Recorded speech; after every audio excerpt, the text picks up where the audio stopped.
Il y a eu des sacrifices. À quel moment, comment il faut sacrifier? Première participation pour le sacrifice, dans l'église catholique. C'est que là, Satan a les guinées. Donc, on a ensemble là. Le quoi, maman a lié maman nanga. Nga peut faire l'église. Je vais venger la mort de ma mère. La servante, Cécilia, Jésus, un faux magicien. On vous apprend déjà qui est Jésus-Christ. Jésus-Christ, la magie balobaka, qu'il est le maître suprême parce qu'il est le seul qui avait battu l'ange de la mort. Ok. Donc, Masanga Amelaka, Ekobo Asalaka, Lokuta Akosaka, Kindumba. Il n'est pas dans les principes de donc, Dieu. Donc, il n'est pas interdit dans la vie chrétienne. Ok. Mais Azanga a culte. Très heureuse de savoir que vous êtes nombreux sur vos postes téléviseurs. C'est bien votre servante Cécilia. Hein? Cécilia, la servante TV officielle. Quand on a un spot publicitaire, tranche Yassika et chez Cécilia la servante, mon histoire et ma conversion. Dans mon histoire et ma conversion, Toko Yambele Labino, Batouya Lolenge et Belé. Pasteur, évangéliste, journaliste, homme politique, toutes sortes déjà Toko Yambele Labino. Na émission nanga lelo naza esengo makasi ya koyambele Labino évangéliste Elonga. Avec évangéliste Elonga akobetele labiso histoire na ye. Évangéliste Elonga azanani. Lelo tomonaka évangéliste Elonga azotea makamba dépouillement, on va découvrir ensemble avec vous. Est-ce que évangéliste Elonga abotama évangéliste ou abotama chrétien ou païen? On va découvrir à tout à l'heure. Vous allez suivre cette émission chez Pson Premier et chez Bisso Télévision et chez Cécilia, la servante TV officielle. À tout à l'heure, je dis bonjour à mon invité. Bonjour évangéliste Elonga. Bonjour maman, Cécilia la servante. Vous allez bien papa? Sinon ça va, Dieu nous fait grâce, ça va. Un petit mot, na balandinho surtout, il y a Pson Premier, chez Bisso Télévision et à Cécilia la servante TV. Pour la émission na Bisso, on a invité à Liboso, To Yambayo, na tranche Yassika, Cécilia la servante, mon histoire et ma conversion. Lilobani no koki koloba pona ko bénir téléspectateurs surtout au balandara biso. Que Dieu soit loué, que Dieu vous bénisse, que Dieu bénisse tous les 3 chaînes. Donc ça signifie Cécilia la servante officielle télévision, chez Bisso Télévision, pourquoi pas Pisson Premier? Parce que vous savez, la tranche par laquelle Oyo Oponi, mon histoire et ma conversion, Ezali tranche Moko Kitoko Makasi, et tant on a yoka Kiango, ça m'a donné l'idée sur une pensée, Ezalaka film Moko, Ezalaka ma conscience et ma réputation. Quand je vois ma conscience et ma réputation, et puis je vois encore mon histoire et ma conversion, ça prouve suffisamment qu'il y a eu quand même une idée, une réflexion. Alors, on a Nzambalola apambolango, tranche oye kende liboso, nyon soko sala RSU. Oya koluka kote le malokola obstacle, Nzambalola commissaire escalier pour yo mata vers l'excellence. Ok, merci beaucoup. Nabalandinho surtout il y a Cécilia la servante TV et Pson Premier et à chez Bisso Télévision. Bon tenir regarder na tranche oya mon histoire et ma conversion na koyambela bino toutes sortes ya ba invité.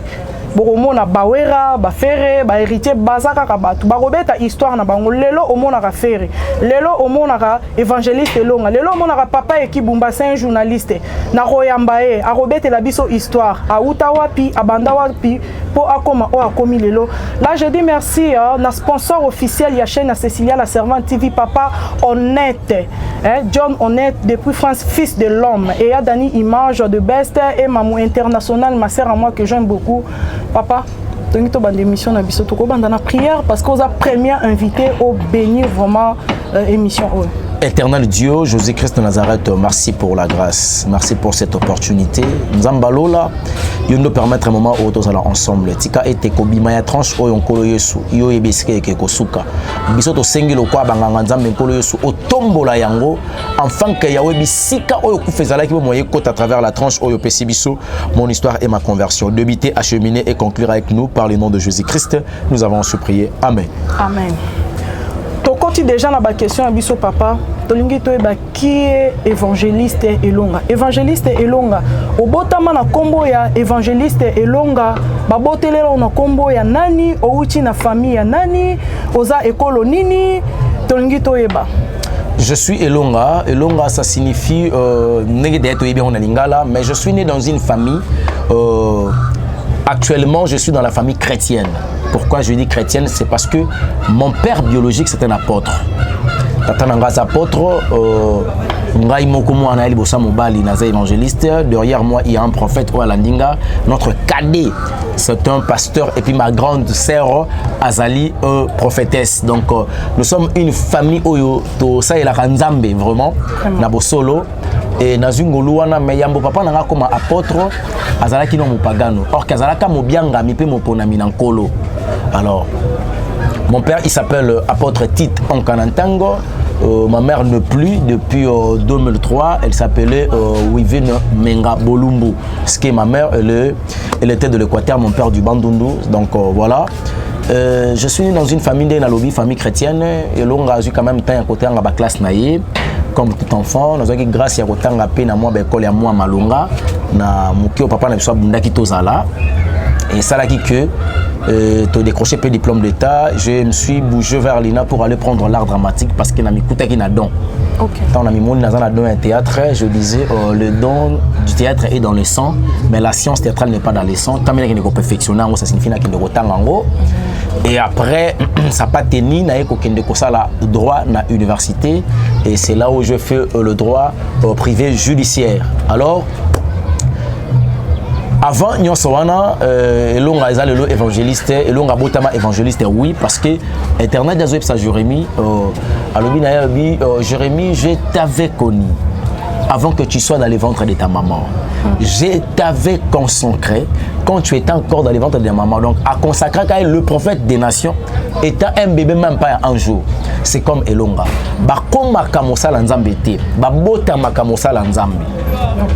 Alors il s'est fait que tant on a botami na bandi kokola maramanzambe nazala na nga païen religieux. Excusez évangéliste, olobi te combo o babotelela. Est-ce que maman na papa baboto directement bapesi combo ya Elonga ou bien ozalaka na combo familial? Non, le nom de la famille est Onkanantango. Car prénom est Fabrice. Fabrice, OK. Ouais. Prénom est Fabrice puis pseudonyme ezali ba Elbrevi il y a tant de makambuka nenge bakisama. OK papa rencontre les biso histoire ya Fabrice toye ba Fabrice aza abanda ndenge nini po akoma lelo na Elonga. Fabrice azaki joueur, il aimait trop le football. OK. Et à un certain niveau d'âge, il s'est retrouvé avec les dons du théâtre comme j'avais dit. OK. Et tellement que je faisais bien le théâtre depuis 2000.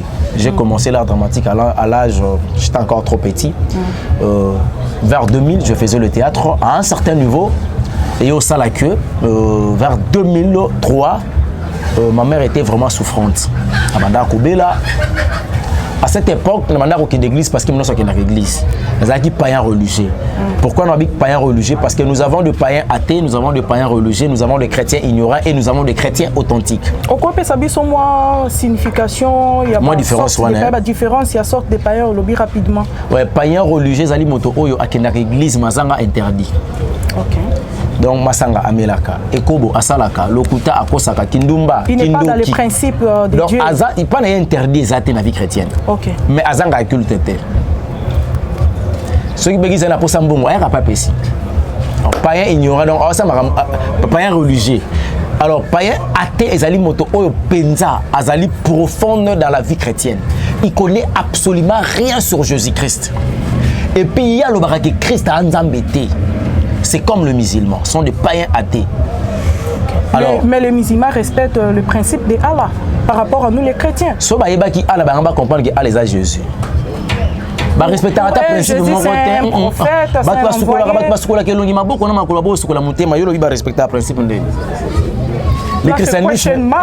le christianisme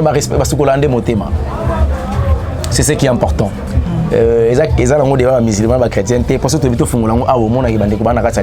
Parce que musulman, je connais beaucoup vraiment.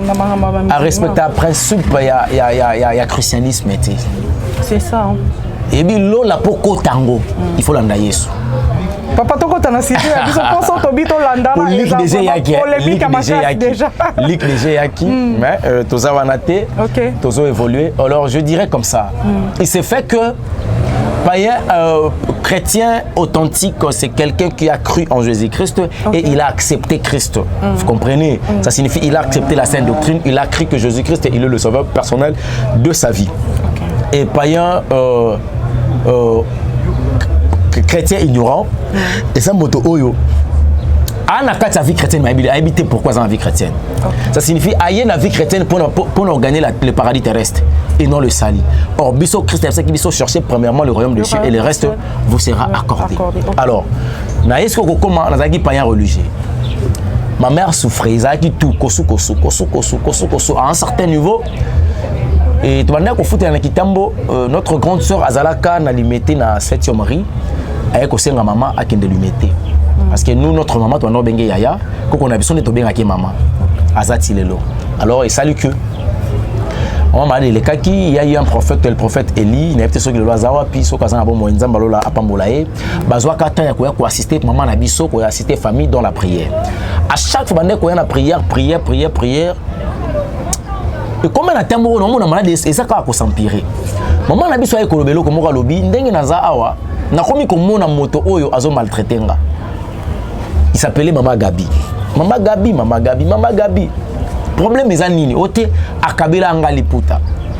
Monika biso tolinga ba cadeau anniversaire nanga salinga boyete ce qui le 8 mars bino tolinga ba fête na ba journée ya ba satana nyoso besoin journée de la femme Saint-Valentin bozo zela ba cadeau hors cadeau pe mabe eyaka ma mère ba pesa ka cadeau liputa wana ndezaki mobimba no kosomba no basombaki et ça dit que to sombi liputa na ki otikela ngo maman wana à cette époque je faisais encore le judo na linga maman bende tant que Kitambo j'étais dans club mon non ça je les ai joué quand judo club Kitambo à l'époque na ba maître Mindala je le salis na était sur le bazawa puis ba maître Magouche.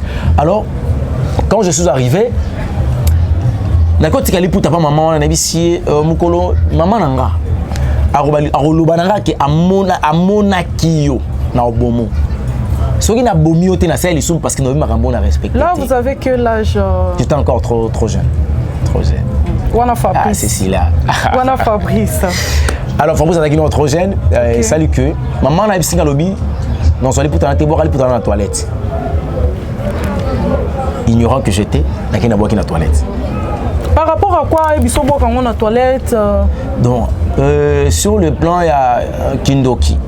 Okay. Toilette, ils allaient voir la plus facile pour récupérer l'âme de la personne. À l'époque là, il y a qui ont voix à sorcellerie. Mais il y a de l'autre côté, ignorant.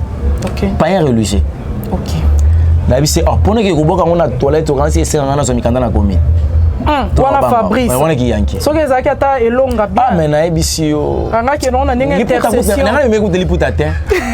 Ah. Anga kuta na mawombi likola mawombi. Alors et ça, qui est dans la toilette, le même jour, on a 22 ans, on a maman qui quand on a perdu notre maman, on a monté, on a dit ah, c'est que Satan a dit ok. On a dit ah, ni pasteur Basambeli Mendokale Kamutu. C'est que Satan a dit donc on a Sambela te. Le quoi maman a lié maman nanga. Nga pe fona lekisa, je vais venger la mort de ma mère. Qu'il pleuve, qu'il neige, nga tabo mati bokiti. Nga fona venger lui à maman nanga. OK. Mais je ne savais pas par où commencer pour venger lui à maman. Donc on dit maman et puis 2 mois après. Ouais, tu connais que le quoi il y a un abisso akufi. Oh. Il pas pour faire une mbasso, tu vas peut-être que la mbasso. Vie comment est compliqué. Un jour, on a ça à théâtre en abisso. Je joue avec un artiste et comédien, Azak Koni Nambo Kanabiso. Et tant que tu joues, tu joues bien, tu joues bien. J'aime ta façon de jouer, je ne sais bien, mais sauf que au côté la maté. La maté pourquoi? Tu as l'aura, aux étoiles. Étoiles les eaux brillent, mais ils ont l'occasion de pour soi, il faut pas passer au lango pour Ebima. La tournée que dois-je faire pour pas passer au lango? Je dois t'orienter. À qui orienter na Maïkaria, Shaumba. Oh là, là c'est l'histoire de notre évangéliste à l'époque, Fabrice. Alors il se fait que quand je me suis dirigé là-bas, et quand on a eu beaucoup de miroirs, moi, qui tchaka brrr, on a film, tchoubaye, na likonga, na tchoubi, na koufi tout comme ça. Tant on a commis, dès na monnaie la parcelle ango, ba flair, sérieux na coûté la rakuna, et tu n'as mon ma sérieux. Na commis non sérieux, mais na fandi, vous avez sanga lumière, qu'on a bien ango joré. On peut sanga joré. Je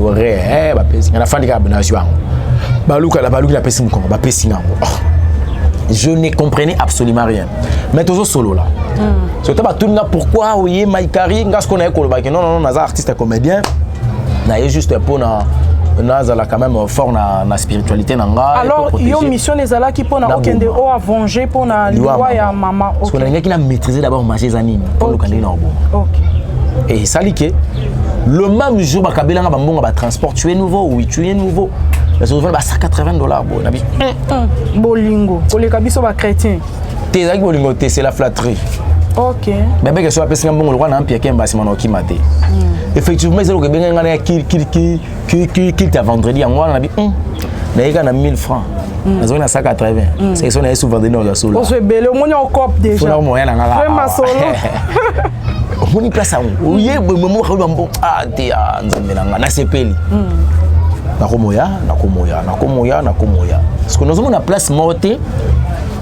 Tout ça pour bateau. Nous avons une place morte.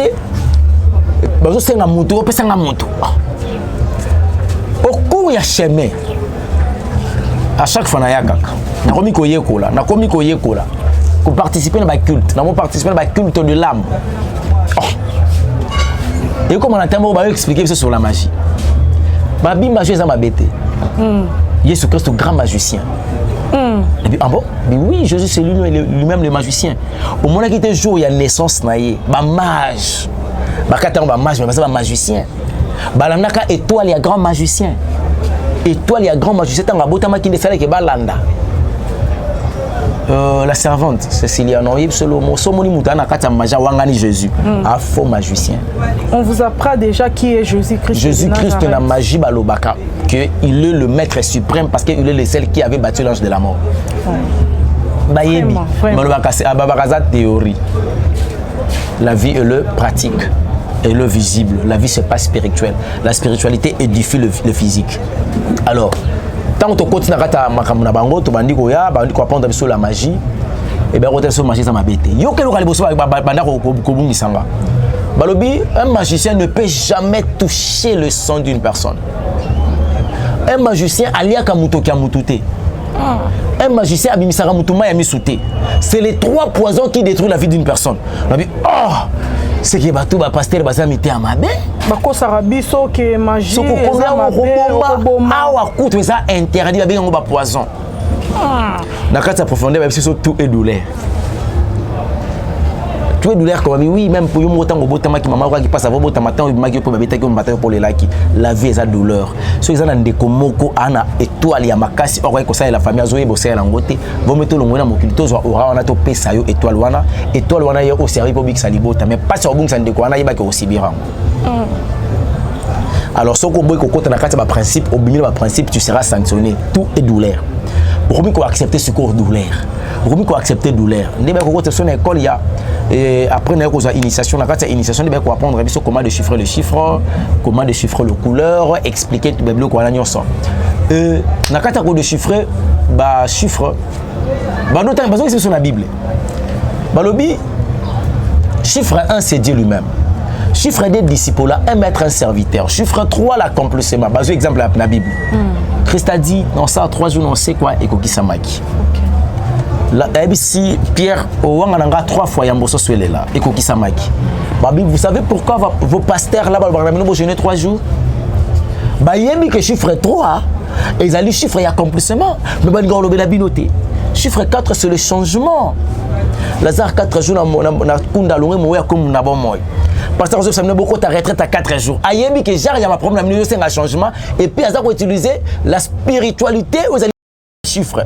Ayemi qu'on chiffre qu'on déchiffrer la chiffrologie. Alors à bon belibino, ah est-ce que vous voyez comment à niveau on a besoin comprendre. Chiffre 5 c'est le changement, chiffre 5 c'est la puissance. Vous poserez le main sur les malades et les malades seront guéris. Quand on parle de main, on voit 5 doigts, il y a 5 ministères d'ailleurs. Mais là c'est écrit même dans la Bible, je pense que dans Luc 10 ou comme Luc 10 16 vous imposeront le main sur les malades seront guéris. Okay. Alors, Marc pas le bien, on a Marc chapitre 16. Oui, alors, chiffre 6, c'est la domination. Okay. Dieu a créé toutes choses au 5e jour. Le 6e jour, il a créé l'homme pour que l'homme domine sur toute la terre. La fin dit, ah, donc, on va passer par la au cours cours, il y a apprentissage, il y a magie. Bon, présenter c'est trop dur. L'une des prochettes, on va devenir un prophète, on a dit prochette, pour on est basé à prochette. Donc, prophète, il y a un prochette. Si on a faux, on a prochette. Bon, il y a un prophète, il y a faux. Prochette, il y a faux, il y a kate, il y a longoté. Prochette, il y a faux. Et ça, que moi, je voyais, il y a un musicien, il y a un propre bout. Il y a un trop beau. Donc, on comprend. Quand Nathalie, il y a un musicien, il y a un prophète, il y a yo, il y a un et puis alors on a flair. Ce qu'on gagne, on a mutué boye, l'église n'a indéni. Ah, bah toi Alexa abisso temps. Alors on a flair par rapport à quoi? Bah pas follow maman follow le bazali. Bah toi on a flair qu'on a bazali. Ne ballon a flair, bah comment qu'on refléter bota flair. Parce que flair on a batté kango moins cher et ça va, bah ton problème rose à la malade nandaku selon bango. Au sombi flair on a wecha nandaku, au moins on a flair est fané. Et bien ni maladie n'y a son malade qui. Si mais Rosala qui kuna obanda ko croire na makamunyo so babanda ko loba obanda ko accepter ngo. J'en croyais na ma bêtise na bango parce qu'il na koma ki déjà o ya bango. OK. Na koma na kondima et na lata kutu déjà na komi na niveau na lati pe omikata. Omitawa? Omikata. OK. Ezali ba oikari pe na zwaki biloko nyonso ya bango wana ezali pour permettre soit disant ma protection, ma belé. Alors il s'est fait que Moutouna Kendela na bouma na bomité. Obosani mission au Kendela. Mais je vivais déjà quand même un résultat positif. Et ma mnanga na musana nga ya théâtre. Et à chaque fois qu'ils allaient qui na cop mon na babingyo. Cop pe babingyo za cop ambongo. Film mo be ba luka acteur principal ata muto ayeba na zawa na babinga ga yeba bi jouer ata second. Pourquoi aux ambongo? Le premier jour na kota kuna ba yebisa kango moni pongi ozolala awa. Monengo ya pongi lelo ko olala kwa bébé. Ce qui est pas na mino muto azandoki azali boza na sorcier moko na tongo lo banoko ti magie. Effectivement na moni loko wana. Pongi na lala mama Cécilia na yebate soki mulunge zalaka soki ngungi soki nindo na loka balongo la ndi molimo nanga.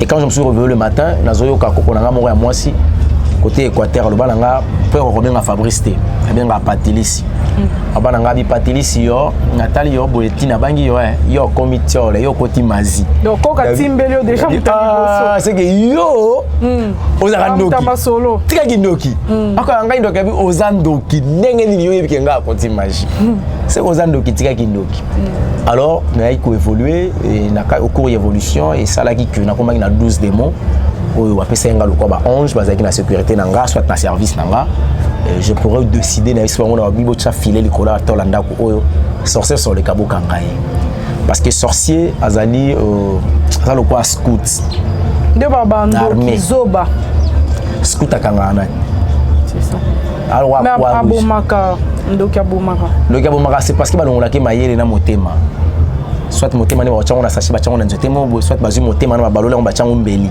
to ba tchango tonga iko makasi donc mayele pe ba baloli e pena mayele ko pena animal amo vivre le quoi mutana instinct et yango moni majorité ba konza mboka na biso ba ba sana nzambe te bon ba konza mboka c'est trop dur ba to mayele on va suivre mayele na butu na moi ba ko servir bato te.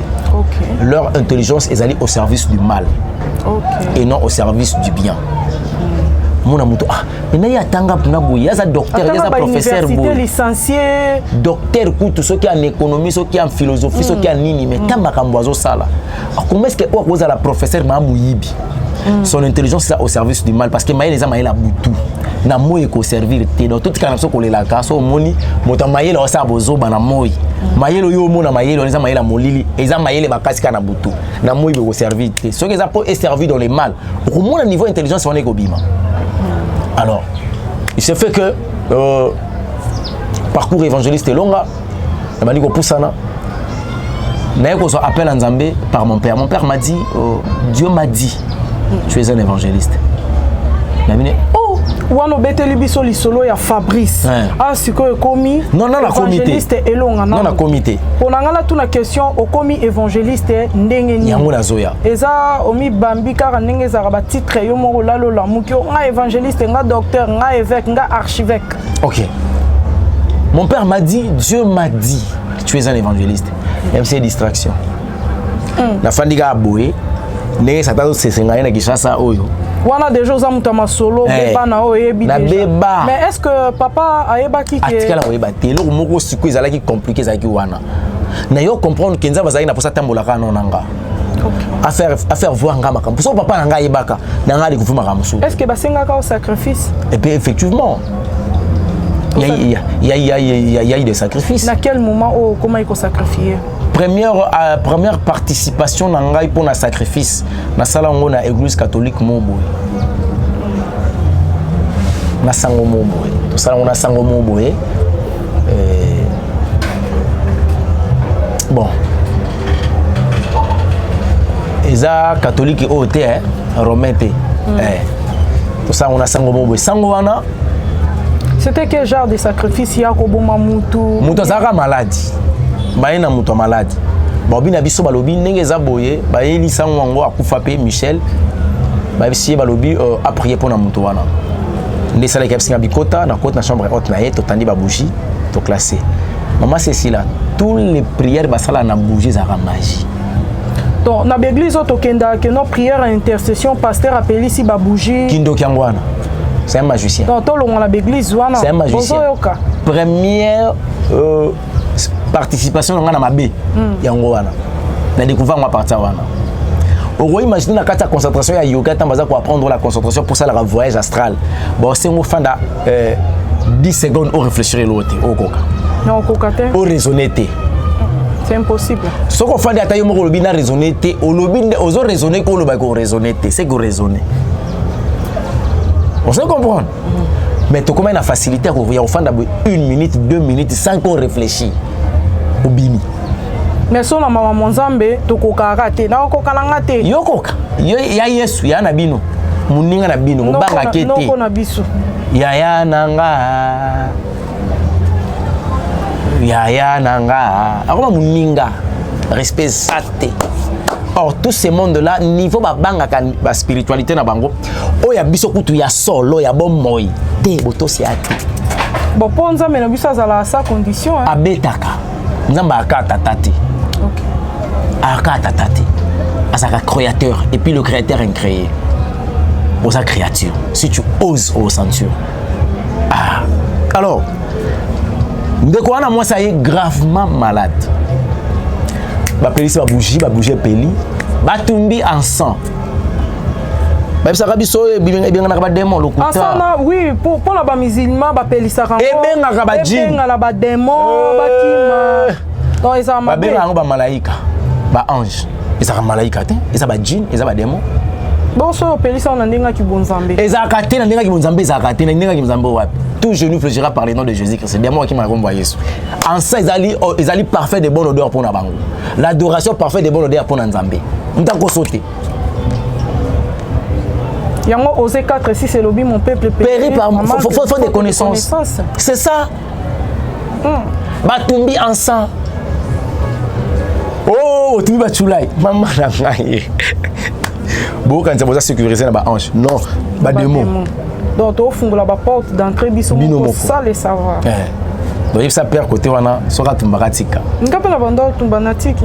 Gloire à Dieu. Alors Michael a voyagé jamais en sang. En sait combien ni ange Michael pour la sécurité na yo. Ange Michael a voyagé jamais na chulai. Le kuta est bien na moine. Pour ça ni. Ce sont des démons, ils ont leur parfum. L'adoration ce que Simbi Nzambe, Nzamba bi Michael kita kuna kino sa sécurité pour na moi na ngai. Atombolinga no ke sengo. No ki odeur ya maloba na ye. Atininga parfum de bonne odeur. O ça qui na motema na ye. C'est ça. Alors il s'est fait que ba démon bakiti. Ba yebi to yebisi, abe wana yebisi démon ça qui na kata nzota moi sur la bima. Démon zo répondre na bima noke wapi. Ba si ba tekela ngai il y a longtemps. Abe le quoi ça magicien a diriger ba démon. Et puis ça lobi soko bimite musa na ngai ekufa. Donc on a obligé obima. Mais oko ma démon surveillant na ye. tout le candidat tout ça la négociation est saléma Abel ko proposer abimisa un démon qu'on appelle ça acha na abim démon na bima pour pas ça démon il y a impudicité il s'appelle Lilith. OK. Démon qui ndumba Lilith. Démon y ambiance à cher. Ba film susuka ki ndumba ozo comprendre te mutuna makolo. Lilith me doit diriger. C'est démon ça les savoir. Lilith. Parce que Lilith pour côté nous à moi sona fagini rouge à lèvres. Oh my god. Tanga azur rouge à lèvres comme rouge à lèvres moi Jacqueline. Nyon se za bien te. Ceux qui ont révesti vont changer côté. Alors pour ça travailler dans rouge à lèvres c'est la carte moko. Marque moko. Le kuta, yom tabimi siangot. Ma marque est tout ça Satan. Tous les marques à beauté à maquillage ils arrivent Satan. Et où t'as ça dans le monde kabbalistique. Bah make-up auto tia. Et où tu kuna. Et où tu kuna mtako saoté. On nous c'est ça vrai. N'a rien intérêt te maman nanga ceux qui yo se dépouiller au tiki maquillage c'est quoi comme moi sinanga ou comme moi sinanga te ce que intérêt n'angezani ceux qui yo baby intérêt n'angezani qu'est-ce que je vais gagner rien du tout voilà alors azuka rouge à lèvres par contre de quoi na mbebo wana na kacha sacrifice bonda ça na sango wana za sacrifice moko ya robomana onte tout ça pour na tel andeni échange ça les marais ba démon mon faux pasteur nyonso basala ba miracle wa bengani mulu ba bimi awa ndaki ma de sili basala que change o yebimi o est remplacé donc basala na bango le côté et l'autre côté basala que l'autre côté ça qui change mon éternel se combattre bango na bango te babundaka na bitumba niveau pasteur asimbi boliko le bongi les arrangements changent ce qui change c'est que abuka na été ba kenda dans l'hôpital ba supi na ba futi mbo ba chez plâtre ba yena ira bongo ça local ko le bukani pasteur elle prière quatre ans ba kati denda le ko le biki ba yokanaki mankiona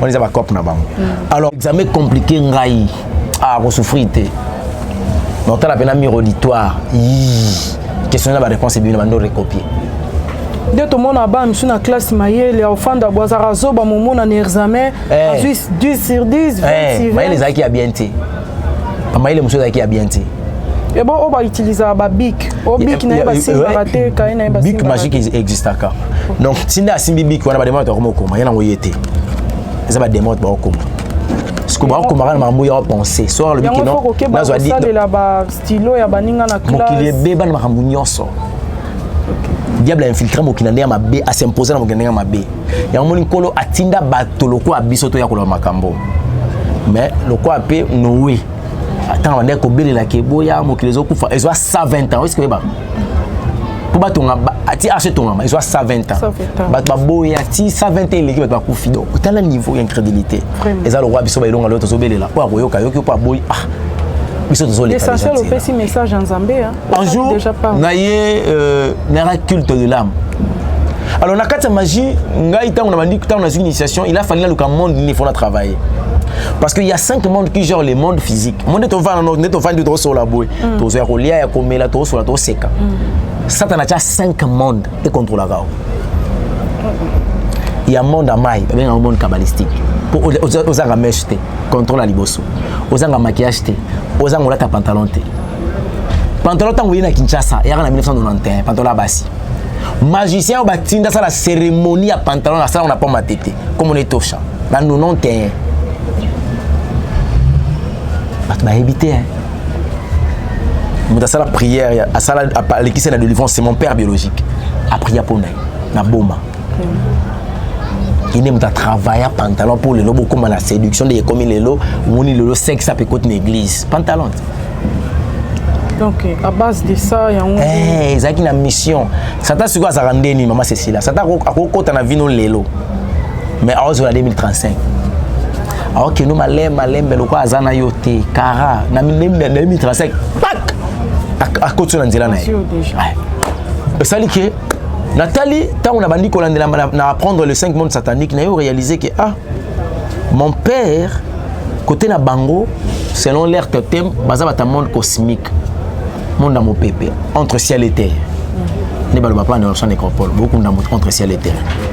Pourquoi? On ne va pas le signification na ngwesa nini oza papa maman na ngata yo moko beaucoup ndamuto entre ciel et terre. C'est que beaucoup dans mon espace vide dans le monde cosmique. Donc to pekisa bande ko biso. Na bona sala marketing à mabe pona baninga. Mais évangéliste tant que lobby que ça mabe to pekisa bande ko ba utiliser terme on. Mais ba lo maramba maîtriser. Ata yo moroto kuna mutu entre ciel et terre. Ça n'a pas de sens. Alors, il s'est fait que monde on a dit ah bah ça va être un monde cosmique. Maman ne ça un monde kabbalistique, monde amai. Tant on a songi na kata ba origine sur le plan magique, na comprendre que na ba ancêtre bitumbe za makasi. Pour ba antécédent ezali ba conflits et belé. Asima vangana ya. Mesaïe. Dans le monde monga na ko travailler dans le monde chromani monde à cimetière. Quand on sala nécromancie na kata ba tombo. Obenga ba we. Donc au changer au kende ki na maikari au longo na maikari au komi na zaka na kati maikari mais na choisir ce que monde fona travailler nango et à chaque fois na za besoin na ça likambo ba démon ya monde bwende ba yakana ba donc mutu yemoka zala libre ya kopona monde alingi ya ça. Parmi les 5 mondes sataniques au sana monde de dirigeants ba tumususu bon les autres zomona o ko coucher moi mobali na nus ko coucher na nis eza ba bilo ya monde utna mai sodomi utna mai utna zamba te za monde persévérateur eza monde chromanium te. Ils ont un monde kabbalistique. Il y a un monde pandaminium. Alors, il a évolué et il a fallu attendre des mondes quoi Achera, des mots ambiance, attendre des mondes quoi Chamat, des mots mensonge, il fallait attendre des mondes quoi Ernest, des mots bière. Moi je dis pas alcool non. Donc Ernest bazaba toi bière. Démon. Ba combat ba démon. Ils a combat démon, démon des démons, il y a des démons bière. Ba boto ba pesa bana combat ba Ernest. Eh papa. Ignorance. Il faut que ça bana ba combat ba Bible. Té, ngati nga pesa mona ba Bible té. À part Oyasuka o Joachim. Kolo mo ndepsa ngami pesa mona kombo Joachim, ça signifie celui que Dieu a établi. Moi na ngali boso komone Indira Gandhi. Yami balé tu Burger Queen. Et l'axini papa. Tous les deux comme tondeli. Ba kombo ono pesa ba ngo ilaxi ata moko ka poto gagner ta biso parce que moni réalisateur nanga derrière la caméra comme l'axanga déjà to chité to comme vraiment na suka. En tout cas, Indira Gandhi ça le quoi Cecilia, signification exacte. Mais au moins Gandhi on a yebaki na tanga Indira Gandhi lokola premier ministre na Inde, na tanga histoire ya Gandhi grande sœur ya Marguerite Thatcher comme la princesse na Katia Espagne. Et je connaissais leur vie sur le plan de l'écriture. Mon histoire et ma conversion, na moni na évangéliste et long à continuer la deuxième, troisième, tu éviter ce tosuka la 40e partie parce que réalisateur Azo Laksanga déjà Cecilia go down, go down, go down. Évangéliste, tozana nukaka na partie à Fabrice. Ozo betana oka lisola Fabrice, to kotina nous na évangéliste Elongate. On va découvrir ensemble évangéliste Elonga akomaki évangéliste ndenge nini abongwanaki ndenge nini. On va découvrir ensemble avec vous. Bon s'abonner na Chebiso Télévision, bon s'abonner na son premier, bon s'abonner na Cecilia la Servante TV, na émission qui toko na tranche oyasika mon histoire et ma conversion. Évangéliste, est-ce que osoyoka genre émission mon histoire et ma conversion déjà? Non non. C'est du nouveau hein. Donc malgré Bible lobby qu'il y a rien de nouveau sur la terre, mais na mato inanga c'est du nouveau. Donc pour ça moi mke poto to chité, continuer aéroponique monde yako dans la monde à cimetière et na qui ne sache que la nécromancie. Et ça ba tombonga na yebi ya ba grand d'esprit au ba nécromancie eza prière ya batu bakufa. Ekobela ba we. Les sciences banaza ko tanga ko yekola comment invoquer les morts. Et na yekola ki yango tina bandi pe ko kino salango na ba tombo et ba grand d'esprit. Alors c'est là où j'ai compris que ce Moutakufi a quel de tourments, soit à quel lieu de repos. Ce quel est de repos, c'est que Koufa na Yesu. Ce quel est de tourments, c'est que Koufa sans Jésus. Mais âme na yo la connaissance, l'âme. Bah sataniste a son rango, c'est que Koufa na Yesu te. Bah bon, pour nous sérieux magicien. Ndeto mona ke Moutakufi ya bimi kuna noka bimi na moni palek des mois bater ça va travers mo kinapson aller de tourment on doit gérer cimetière oh na loti ya zo protéger nga maman zo protéger nga azali na maman etikali ko protéger tant ko faire minazui puissance wa toti ka ignorance or bible zolo bana biso vaut mieux un chien vivant qu'un lion mort mbo okuta sana bomo eleki ko sia sa kufi bino mo luka protection mo we tant azali na bomo ko protéger binoté banoto mabesi la binoté akufa ko muta makasi azui makasi mo pana Donc ce sont des démons abatteurs. Des bases effigies na ba yen nango et panabino pour va lier dans le monde qu'on appelle monde comme monde à cimetière. Je pense que mais ça confie dans les seigneurs, soko lotier ça fait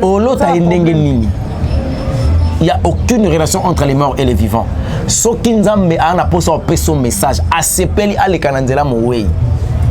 Mais c'est rare le cas.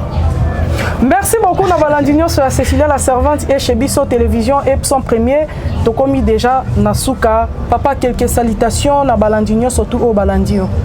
En tout cas, on a été dans Zangisa. Moni, tant on a Zangisa, il m'a le quoi na boyaki et ça a bien été. Moni, na banolo baboy. Na roza, na kuboya bat, kuboya bat tout mais dans Zangisa. Parce que moni mouton dans Zangisa. Ah bah kuboya kanga tobo boya kangai. Et on a boy nanga kolobake. Mototel. Na pesi mingi merci na yo maman parce que bioni biso to kana erreur moko biso bana pour laisser to lobaka to pesa mingi merci na maman pour alamba ki metobo ça na kopesa papa mutaki na mbongo. Donc, il y a une conception où il y a des salles qui te pèsent merci. Ce qu'il y a une émission qui est alatée, pourquoi pas on a des derrière la caméra. Donc, on a chez Bisso, on a mon épisode, on a Cécilia la servante, la Sima Siko. En tout cas, on a la pompe à Bombabino, on a ça qui te propose ça là. En tout cas, on a évité. Nous avons la Bombabino. Les bottes à nous sommes dans Bisso, boss abonné. Nous avons beaucoup ça les ailes, ma casse les arts qui vont partager vidéo. Vous partager et permettre de commencer à un message. Yo muto mesana ko finga loko esa cop na yo ya ko hésiter te finga parce que biso bana biso na Apocalypse chapitre 22 verset 11 au 12e verset, celui qui est saint soit encore saint, celui qui est injuste soit encore injuste. Et au monde qui faut continuer à critiquer ko finga, c'est son travail. Donc tu as toute liberté, fais-le et la malédiction est derrière toi. Je pense qu'il y a au second à venir. Merci. Merci beaucoup Nabalandinho surtout à chez Bisso Télévision et Cécilia la servante et son premier émission na Bisso ezo continuer avec évangéliste Elongwa Tokati pour la première partie. Bon c'est la deuxième partie vous allez découvrir comment évangéliste abongola ki mutema. Lelo combien évangéliste lelo tozo mona sote apona makamba ba dépouillement nini etindie ate ya Bisso makambuya dépouillement. Amen. Papa avant to kata émission na Bisso pesa moi liseso pesa ki jour wana papa derrière la caméra koka loba ki soko ke na mboka mupaya opesa mwana wala ba téléspectateurs bazo zelango vraiment non koko na ngai sanga lobi na tunaka koko na lobi ndenge na ko sala pona lia sani moko na mutamotema mabe koka lobi na nga soko yibi ki muto za motema mabe sengi bolia sani moko ko sukola maboko mutali boso na sani teta muso sa bebisa ki mai ya mibale esiko kaya chelo boko yo pecha loboko wana ta muso sa bebisi ngambo yo lingolia et alobi na nga soko zo ke na mboka oyo nano komate et loko aliboso ko protéger ezali sukali ezali mungwa ezali met na café ezali biscuit na bonbon somba yango po nini biscuit na bonbon so pesi mona muke azana na secrété on yebso ke na butu na mboka na biso babimaka te soko pesi mungwa na café na mubange wa biso mona samedi koko tazamba te po bilenge ko kuta na mboka na biki yo boto na bango basi bo tika o mena mai kufela mbwa. Merci beaucoup Nabalandinho surtout j'espère que Boza recevez la téléspectateurs surtout et pas la biso eza lo sa côté et pas la biso eza proverbe donc Cécilia ça moi mingi pe ba proverbe bango eza pena mo ebele ya Cécilia siko aena nouveau style ya sika ya kotunaka proverbe na chaque émission yo pour les na émission na se préparer déjà na proverbe na yo parce que on a une question mon ngana tuna ya siko bande ba rester bolimbisanga olobi na début olobaki o yamba bande so ba wer ensemble ba pa na biso ba musicien belé siko conversion là on s'est mis mon histoire et ma conversion autant les moins compliqué quand on est cosala compliqué mais et pas la bango cosala mon histoire parce que le lot monika ka wera azana bande konaye azana bayaya azana baleki ce n'est pas que nenga choisir nzela na oti koloba yo zui chance famille na yo baza famille religieuse boye binzambe il y a d'autres familles ba misusu mona ba pasteur ba misusu ba musicien ba païen par exemple wera na papa Patrice wera le baraza chrétien yo comme c'est païen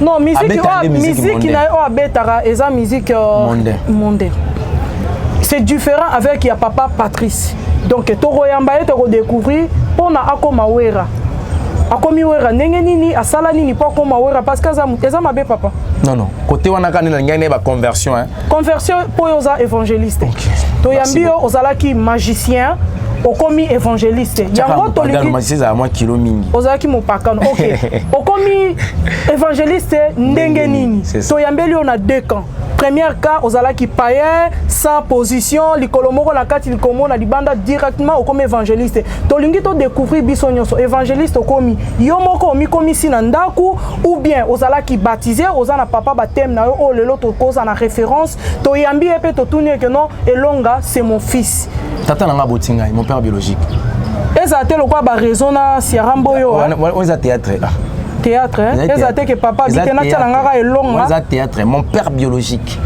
un homme très catégorique ba tout ça ba côté na chaîne nga ba yebi ba mona ka yale ka na chaîne nga. OK, merci beaucoup. Excusez-nous ko ba kombo na bino please hein.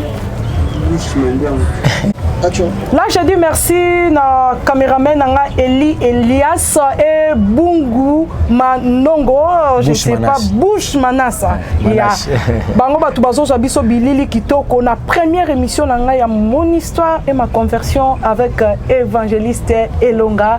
Je dis merci à sponsor officiel à Cécilia la servante TV officielle, mais c'est John Honnête, fils de l'homme depuis France, yene mutazo sponsorisé émission Eleka Malamu. Je dis aussi merci à mon papa spirituel, papa Gislain Pemba. Papa, je suis fier de toi. Papa, na pression botebele papa Gislain. Donc, nous allons continuer papa. Continuer la vie que c'est tout maman vous a facilité la parler sur la scène doctrine marteler sur ça la vie que c'est tout bas biso d'être molonga Kinshasa yo pe côté kuna bunda donc nous allons permettre tout coup en tout cas et vous allez connaître le cola moto pele si moto. Merci beaucoup papa oyoki message à évangéliste Elonga. J'espère que après émission boko solo la ndenge toyo kanaki. Je dis merci beaucoup à Yadani image de best baby number 1. Je dis merci aussi à Jackpot hein? Je dis merci aussi à Mamou International et na Ferdinand Kokodo papa Ekibumba papa Chic na confiance Bopesinga et merci aussi à vous évangéliste Elonga na ko accepter émission na rendez-vous na biso pe na première émission à mon histoire habité ma fille tikanga moko na béni yo na émission j'espère que ngala za béni bino pe boza béni. On se revoit à la prochaine jeudi bye bye.